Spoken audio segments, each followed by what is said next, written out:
Bonjour, donc avec cette vidéo, on va parler d'un aspect particulièrement important du kit de survie 72 heures, et vous avez compris que ça va servir pour bien d'autres types de EDC, de sacs, etc. C'est évidemment l'électricité. Alors, je ne vais pas parler des équipements électriques à proprement parler, c'est-à-dire je ne vais pas parler de lampes, de radios, d'ordinateurs et ce genre de choses-là. Ce que je vais parler, c'est surtout de la production et la conservation d'électricité. Ça, c'est le premier point. Le deuxième point, j'ai surtout fait cette vidéo à base de recherche Google parce que ça m'a semblé le plus simple, et aussi peut-être pour montrer le plus de variété possible de choses. Ça m'a paru intéressant et comme ça, vous allez pouvoir voir pas mal de produits. C'est absolument pas une vidéo qui est publicitaire, elle est absolument pas, il n'y a pas de lien d'affiliation si vous voulez, donc je suis payé rien du tout pour cette vidéo. Mais simplement, voilà, ça va être un point d'appui nécessaire pour pouvoir vous donner des informations sur la gestion de l'électricité dans le cadre de la survie. Donc, l'électricité, c'est mon domaine aussi, hein. Donc, voilà, c'est quand même un domaine de professionnel. Et justement, on va commencer par le premier, la première page, en fait, qui est tout simplement un testeur de piles et de batteries. Donc, vous en avez à différents prix, hein, ça part de 2,70 et puis là, ça va jusqu'à 15, voilà, 15 euros. Donc, si vous voulez, c'est pas cher, hein, c'est pas lourd, et je vous recommande extrêmement chaudement d'avoir ce type d'équipement. Achetez ce que vous voulez, le plus cher, le moins cher, débrouillez-vous, mais il vous faut absolument un équipement dans ce genre-là. C'est important de pouvoir vérifier les piles, de pouvoir vérifier qu'elles donnent bien la bonne charge. C'est très important de vérifier ça de manière relativement régulière, hein. Je ne sais pas, une fois tous les 6 mois par exemple, ou tous les ans, mais c'est nécessaire de faire cet exercice-là de manière à ne pas être pris au dépourvu. De plus, si vous voulez, l'idée de tester la batterie dans un appareil, c'est une très mauvaise idée parce que vous ne pouvez pas savoir au cas où ça ne marche pas, si c'est la batterie qui ne marche pas ou si c'est l'appareil qui ne marche pas. Et si c'est l'appareil qui ne marche pas, bah, faut absolument le faire réparer ou en acheter un autre. Mais voilà pourquoi c'est indispensable. Alors moi j'en ai un qui est même pas comme ça, c'est un appareil, un vieux truc à aiguille, mais que j'ai récupéré pas cher dans une solderie à quelques euros, enfin vraiment pour un prix ridicule. Mais c'est un outil qui est vraiment indispensable. Vous ne pouvez pas vous en passer. Premier point. Deuxième point, vous n'êtes pas du tout obligé de l'emporter avec vous dans un sac de survie. Ça, si vous voulez, c'est quelque chose qui va éventuellement rester chez vous, dans votre base quelque part, et qui va vous permettre, voilà, de mettre au point votre matériel. Mais bien évidemment, si vous partez pour un trek de, je sais pas, une semaine, un mois, à devoir marcher comme ça pendant pas mal de temps, vous n'êtes pas obligé de vous encombrer de ce truc-là. Simplement, c'est pour avoir une vérification au moment où vous partez ou dans les jours qui précèdent, quoi, quand vous commencez à sentir que ça devient nécessaire, bah, vous devez quand même vérifier vos équipements. Et donc ça, c'est un outil absolument indispensable. Le multimètre numérique, c'est pas nécessairement une mauvaise idée, ça peut vous servir à tout un tas de choses. Et puis si vous ne savez pas vous en servir, il faut toujours penser au fait que éventuellement vous pouvez avoir quelqu'un dans votre famille, dans vos proches, dans vos amis, dans vos collègues qui eux savent s'en servir et ça peut toujours vous être très utile. Donc pourquoi pas ce type d'équipement. Mais on est on est vraiment là sur un matériel qui me paraît indispensable et franchement vu les prix, ça me paraît vraiment pas normal de s'en passer, quoi. Il faut ça et il faut vérifier le matériel, c'est important. Si vous, la survie, on peut faire ça de manière amateur, ça peut être sympa, partir en randonnée, etc. Mais à un moment donné, si vous voulez vraiment que mérite le nom de survie, eh ben, il faut être préparé et ça veut dire il faut mesurer, il faut faire un travail sérieux. C'est vraiment ça qui est important, c'est un travail sérieux. Ça sert à rien de vous embêter à vous entraîner, à aller dans la montagne, dans la forêt et faire ce genre de choses-là. et puis finalement, bah, vous apercevoir au bout de 30 km que vos piles, elles ne marchent plus.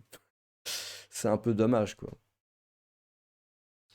Alors justement, on parle des piles, hein. Donc les piles, c'est, à mon avis, quelque chose d'assez indispensable. C'est-à-dire que dès l'instant où vous avez du matériel, où vous avez la possibilité de mettre des piles, c'est bien d'avoir des piles.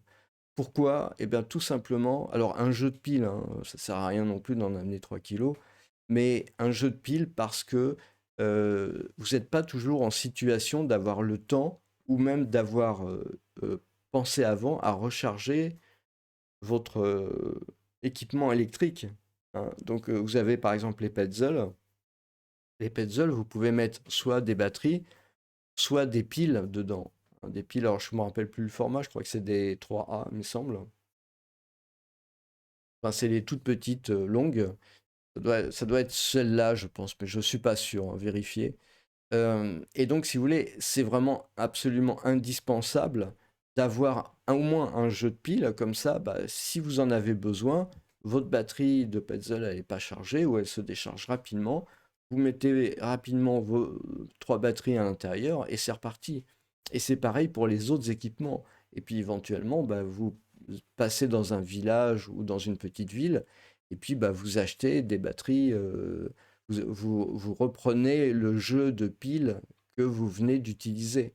Donc comme ça, vous avez tout le temps du matériel électrique qui va être utilisable. Parce que si vous vous trimballez avec vous des Petzl, des lampes ou je ne sais pas quel type d'équipement électrique, mais qu'au final vous n'arrivez jamais à vous en servir parce que vous avez jamais réussi à recharger la batterie, vous n'avez pas trouvé de prise, avouez que ça ne sert pas à grand chose, quoi, je veux dire. Donc les batteries, c'est bien, et il en faut un jeu. Si possible, vous prenez un jeu par équipement qui en nécessite. Donc ça veut dire, vous allez peut-être prendre trois piles comme ça pour une lampe Petzl, une pile 9 volts pour je sais pas quel type d'autres types d'équipements, hein. Ça peut être, qu'est-ce qu'il peut y avoir? Une radio par exemple, hein, ou ce genre de choses-là. Ça peut être des piles comme ça pour des lampes éventuellement, hein. Donc voilà, vous avez la possibilité. Alors peut-être vos lampes ont des batteries intégrées, etc. Mais encore une fois, ce sont des batteries rechargeables et c'est vraiment un problème. D'autre part, les batteries comme ça, il faut absolument que ça soit conservé au sec. C'est absolument indispensable.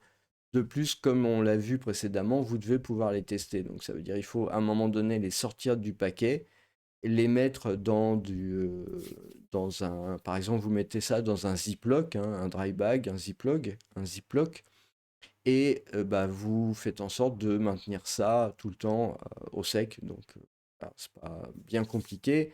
Et bah, tous les ans, par exemple, bah, vous faites un test pour vérifier que vos piles, elles sont toujours valables, hein. C'est comme ça que ça doit marcher. Qu'est-ce que je peux dire d'autre sur les piles? Pas grand-chose d'autre. Faut pas que ça se mette au feu, faut pas les jeter dans la nature parce que c'est toxique. Voilà, je pense que c'est à peu près tout. Dans les batteries, donc dans les batteries, alors ça se présente sous différentes formes. Bon, là, vous pouvez vraiment avoir des formes très différentes, mais c'est vrai que l'idéal, c'est quand même les lithium-ion, puisque les lithium-ion, vous pouvez les recharger et les décharger comme vous voulez, c'est-à-dire sans nécessairement trop suivre un cycle complet de charge et de décharge. Ça, c'est pas vraiment trop un souci. Donc c'est pour ça que ce sont des batteries en fait qui sont intéressantes. Et voilà. Donc c'est à privilégier autant que faire se peut, hein. C'est vraiment. Mais maintenant, je pense la plupart des smartphones sont équipés de batteries lithium-ion ou ce genre de choses-là. Je veux dire, moi j'ai un smartphone qui dure depuis à peu près 5-6 ans maintenant. Voilà, j'ai pas eu besoin de me préoccuper de la batterie, donc c'est probablement du lithium-ion ou ce genre de choses-là. Donc évidemment, alors lithium-ion, à faire attention, hein, c'est le genre de choses, il faut pas que ça ait eu un impact, il faut pas que ça soit abîmé ou ce genre de choses-là. parce que ça peut être dangereux. C'est-à-dire que ça peut éventuellement brûler ou voire même exploser. Donc, il faut faire attention quand même à manier ça avec précaution. Faut pas que ça soit, si vous voulez percer et qu'il y ait de l'eau aussi, ça peut vraiment être très problématique. Mais donc pareil, hein, je veux dire, si vous en avez de rechange, ce que je vous recommande, c'est d'en avoir de rechange. Eh bien, à ce moment-là, vous pouvez les mettre pareil dans un ziploc avec un élément qui permet d'absorber l'humidité. Ça peut être une très bonne chose.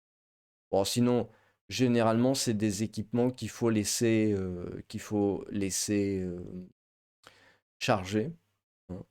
Donc voilà, il faut tout le temps que ça soit maintenu chargé. Donc si c'est pas maintenu chargé, bah, à ce moment-là, vous pouvez, je sais pas tous les combien de temps ça va se décharger pour vous, mais par exemple, je sais pas, tous les 3 mois, par exemple, tous les trimestres, bah, vous pouvez les remettre en charge, les décharger et les remettre en charge, par exemple. C'est tout à fait possible. Voilà sur les batteries, il n'y a pas grand-chose d'autre à dire. Alors, vous pouvez aussi avoir des panneaux solaires portables, hein. Vous n'êtes pas obligé d'avoir des panneaux solaires monstrueux. Les panneaux solaires portables, c'est évidemment plus intéressant quand vous êtes dans le sud, là où il y a plus de soleil.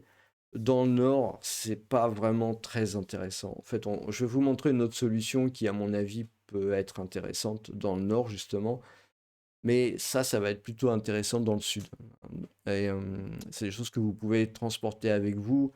Alors, quand on voit le gars là, qui transporte ça sur le dos, c'est un peu optimiste hein, quand même, hein, parce que euh, il faut quand même que les panneaux solaires soient bien orientés en direction du soleil. Et puis je vais vous donner aussi une astuce, c'est que les panneaux solaires ne doivent absolument jamais charger un smartphone, un téléphone ou un équipement. Jamais. Vous devez nécessairement passer par un power pack. Ça veut dire une batterie de, voilà, par exemple, 10 000. Là, j'ai choisi 10 000 milliampères-heure, hein, mais je pense que vous pouvez même. Il y en a qui existent à 30 000 milliampères-heure. Vous avez probablement même voilà, 60 000 milliampères-heure. Alors le problème, il faut faire attention parce que ça commence à peser lourd ensuite, hein. Il y a un compromis à trouver entre le poids, parce que ça reste une batterie, donc plus vous pouvez stocker, plus c'est lourd.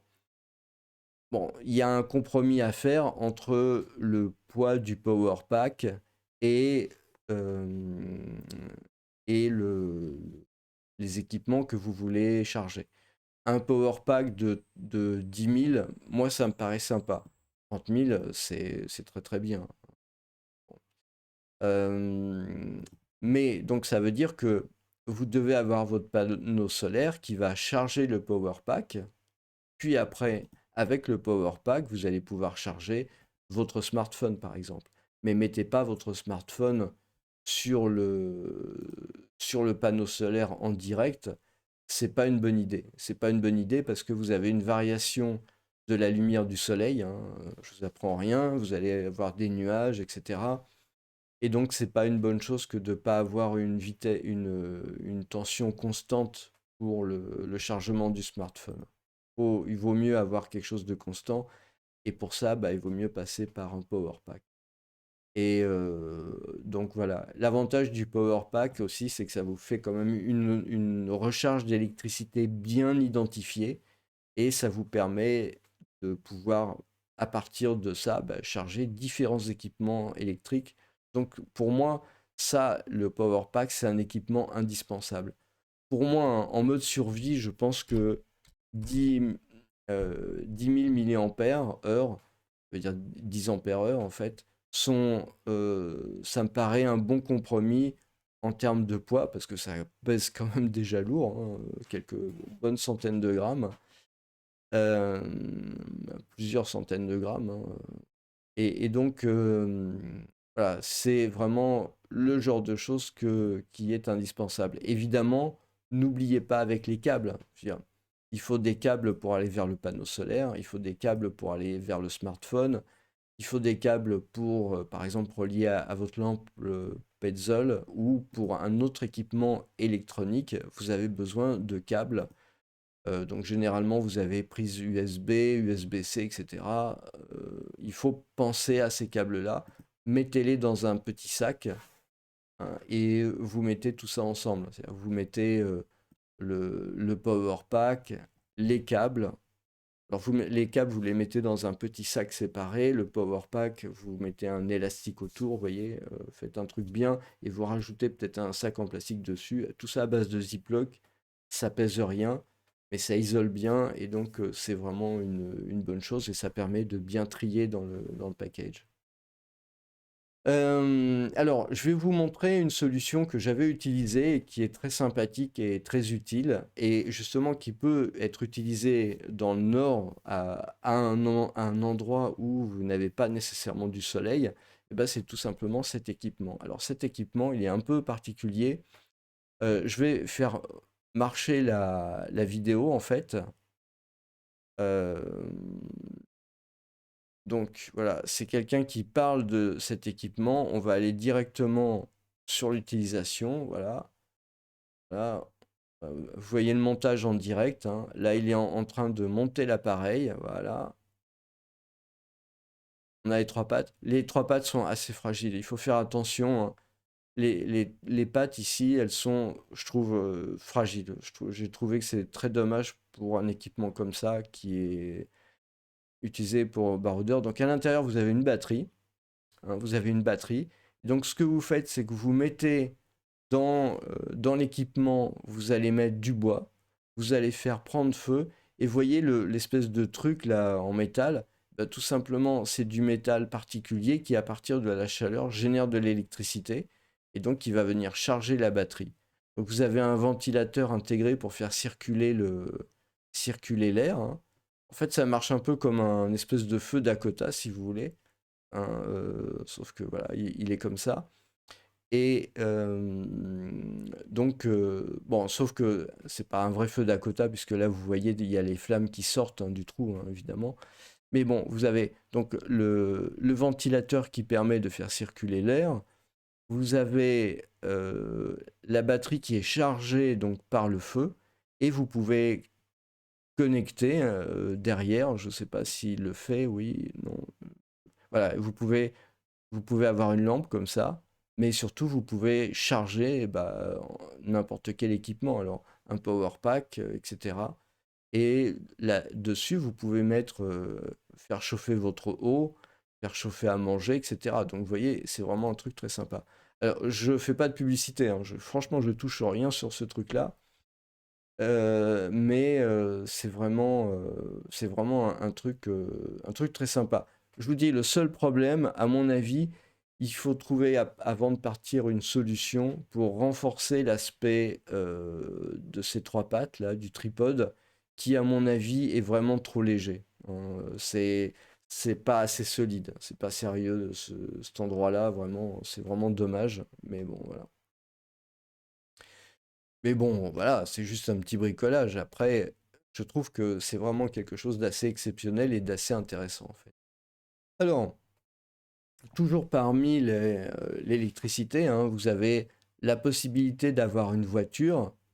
Eh bien, vous pouvez avoir un chargeur comme ça. C'est un chargeur qui se met sur l'allume-cigare d'une voiture et vous mettez votre câble USB dedans et ça va charger votre équipement. Ça peut être sympa. Je vous recommande très chaudement, très très chaudement, encore une fois, je vous rappelle, je suis du domaine, d'utiliser cette méthode plutôt que de mettre votre téléphone dans la prise USB ou les prises USB qui se trouvent dans la voiture et qui sont câblées à l'intérieur du tableau de bord. Pourquoi? Parce que en fait, il y a des risques de piratage informatique, tout simplement, et ça peut vraiment devenir un problème pour vous. Éventuellement, vous pouvez avoir des virus ou des choses comme ça, je plaisante pas du tout. À partir du moment où, quand, vous pouvez mettre de la musique, hein, par exemple en mettant, voilà, une clé USB ou quelque chose comme ça dans votre voiture à partir des prises USB qui sont disponibles au tableau de bord. C'est vrai que vous pouvez charger des smartphones et cetera, mais vous pouvez éventuellement vous récupérer des virus ou une attaque de hacker parce que maintenant les voitures sont connectées et elles sont connectées euh, elles sont connectées sur Internet, etc. Donc voilà, vous courez exactement les mêmes risques. Et j'irais même dire, même sans doute plus grave, par exemple, si vous prenez des voitures de location ou ce genre de choses-là, évitez absolument comme la peste les, les chargeurs USB intégrés. Pareil dans les hôtels, hein, pareil dans les hôtels. Je veux dire, soyez paranoïaques. Ne mettez surtout pas vos équipements dans les prises USB des hôtels. Euh, i- Utilisez ça, utilisez des chargeurs que vous mettez comme ça sur la prise cigare de la voiture. Donc comme ça vous permet, là vous êtes sûr que là il n'y a pas de risque de piratage avec ça. Donc c'est vraiment indispensable. Vous avez aussi, pareil, dans les voitures, la possibilité d'avoir un générateur électrique. Alors ça, j'utilise et c'est vraiment, vraiment très pratique. Il faut l'utiliser quand la voiture est en train de rouler, hein. Mais vous mettez ça, le générateur, vous mettez ça dans l'allume-cigare, et puis derrière, vous avez du 220 volts. Donc il faut quand même, idéalement, emporter une prise, une multiprise.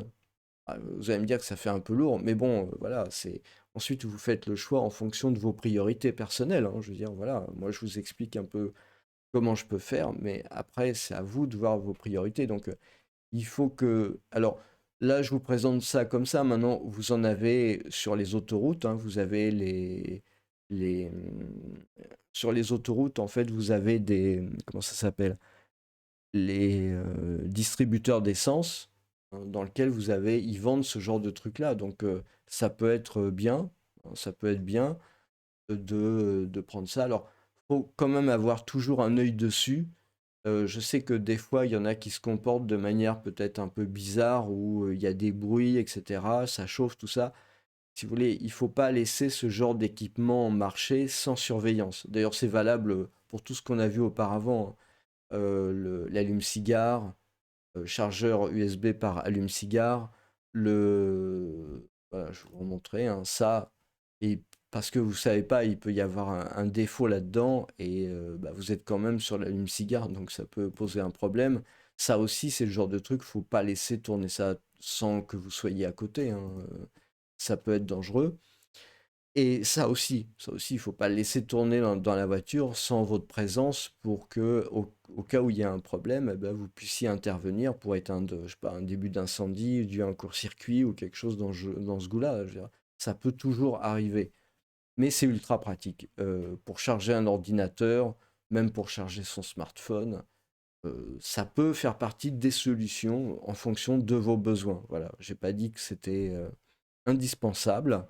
Mais par contre, ça peut vraiment faire partie des solutions intéressantes. Donc voilà un peu l'idée, hein. Quand on parle de kit d'urgence, on a ce genre de choses-là. Alors ensuite, il y a l'histoire d'avoir des bougies, briquets, allumettes, vous voyez, ce genre de choses-là. Ça peut remplacer effectivement la recharge électrique et tout ça. Néanmoins, moi, je vous recommande de faire très attention. Je veux dire, les bougies, ça peut être sympa, n'empêche que vous pouvez mettre le feu très facilement avec, parce que c'est quand même quelque chose qu'il faut prendre en compte, hein. C'est quand même un peu bête de partir en urgence ou d'être dans une situation d'urgence puis de mettre le feu là où vous vous trouvez. C'est quand même assez dommage. Donc il faut quand même, disons, si vous devez partir avec des bougies, choisir des bougies qui risquent pas de se renverser ou, je sais pas, qui a un cache ou quelque chose qui permette d'éviter que ça mette le feu quelque part, hein. Ça peut être dans la nature ou dans des habitations, hein, je veux dire, voilà. Donc c'est nécessaire effectivement d'avoir de quoi faire du feu, mais c'est vraiment à utiliser en dernier recours parce que bah, ça peut être évidemment problématique. Les radios, bah voilà, les piles, typiquement, c'est ce que je vous ai expliqué, hein, les piles, il faut que vous ayez des piles de rechange, etc. Alors, il y a un autre moyen que je n'ai pas mentionné exprès, ce sont des moyens de rechargement où vous avez en gros une dynamo, hein. Ça veut dire, vous devez tourner une manivelle pendant un certain temps pour arriver à produire de l'électricité. J'ai eu ça. J'ai testé, sincèrement, ça le fait pas du tout.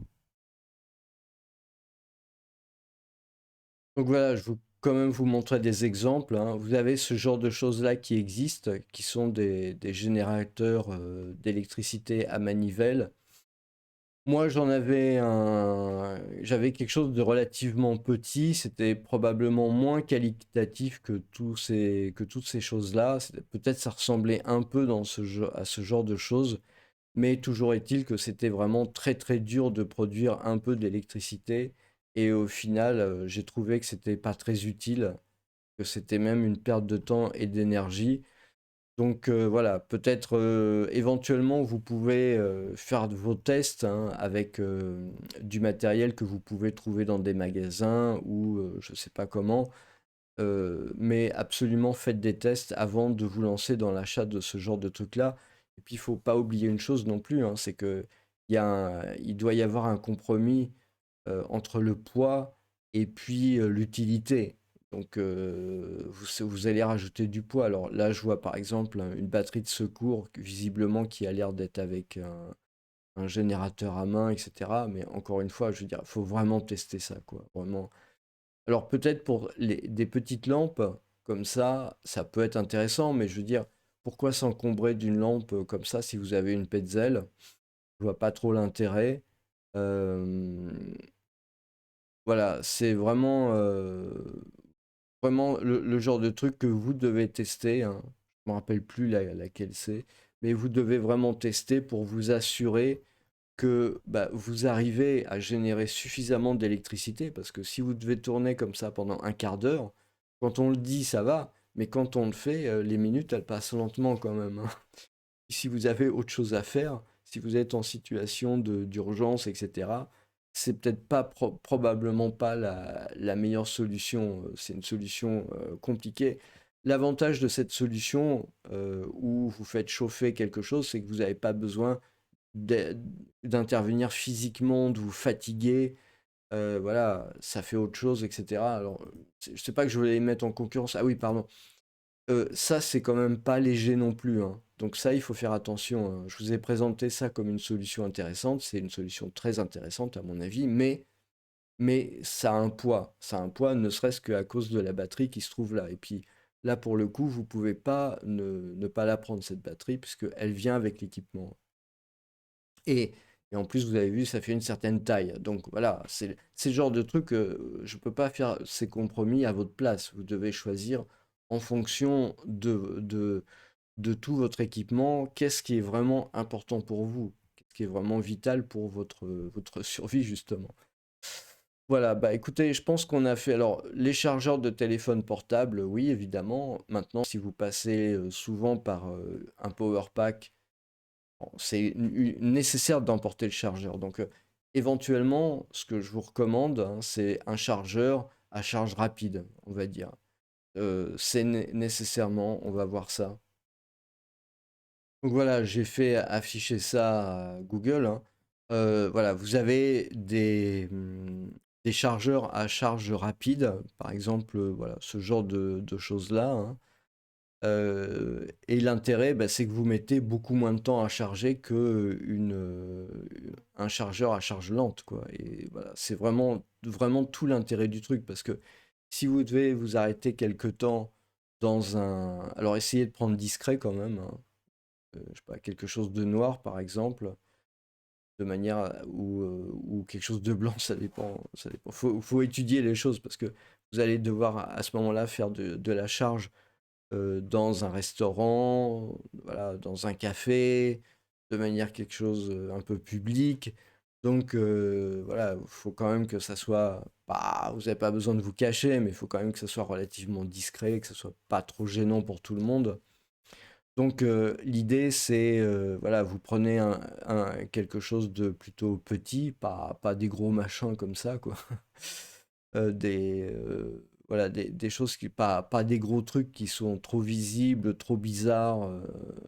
Vous prenez un chargeur par exemple comme ça, chargeur rapide USB ou comme ça, chargeur rapide machin. Là encore, il faut que vous fassiez votre choix. Prenez pas des trucs comme ça trop bizarres. Il faut quand même que ça ait l'air d'un chargeur à peu près normal. pour pas que les gens se disent ah, tout d'un coup, vous allez pomper toute l'énergie de la maison ou du restaurant ou de l'hôtel. Donc voilà, essayez de faire quand même, prendre un peu des trucs un peu discrets. Là, vous avez voilà, quelque chose comme ça, mais juste avec une seule. Enfin, bon, là, il y en a deux. Il y a une prise USB et puis USB-C, donc, et puis la prise secteur, donc ça va. Là, c'est trop, quoi. Je veux dire, là, vous allez faire peur à tout le monde avec ça.